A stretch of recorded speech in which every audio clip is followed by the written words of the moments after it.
বন্ধুরা, তোমরা সবাই কেমন আছো? দেখো, আমি আজকে ফুচকা বানাবো। অনেক দিন ধরে ভাবছি একটু ফুচকা তৈরি করব। তার জন্য দেখো, এখানে আমি আলু, ছোলা আর লঙ্কা ভালো করে পরিষ্কার করে ধুয়ে নিই। তারপরে দেখো, এটাকে আমি সিদ্ধ করে নিয়েছি।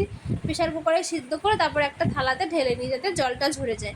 তারপরে দেখো, শুকনো কড়াইতে জিরে আর ধনে আর গোটা লঙ্কা ভেজে নিচ্ছি। এটাকে গুঁড়ো করে নেবো। দেখো, গুঁড়ো করা হয়ে গেছে।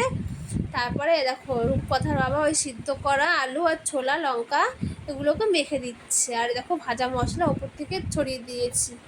এ দেখো কি সুন্দর করে মাখছে। দেখো, রেডি হয়ে গেছে ওটা। দেখো, এদিকে টক জাল রেডি করছে। এখানে লেবু, তেঁতুল আর বিট নুন আর ভাজা মশলা দিয়ে এটাকে তৈরি করে নিচ্ছে। দেখো, তারপর এদিকে চলে এসেছি আমি ফুচকা ভাজার জন্য। দেখো, ফুচকাগুলো দেখো কি সুন্দর ফুলে উঠেছে, পুরো দোকানের মতো। দেখেছো কি সুন্দর লাগছে? এ দেখো, এদিকে ফুচকা ভাজা হয়ে গেছে। দেখো, এক থালা ফুচকা হয়েছে। দেখেছো? কেউ বলবে এটা বাজার দিয়ে কিনে আনা? দেখো, এদিকে আলু মাখা, দেখো এদিকে টক জল। দেখো, তারপর রূপকথা ফুচকাটাকে খাচ্ছে।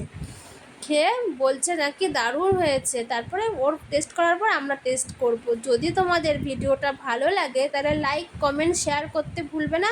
আর আমার চ্যানেলটাকে সাবস্ক্রাইব করে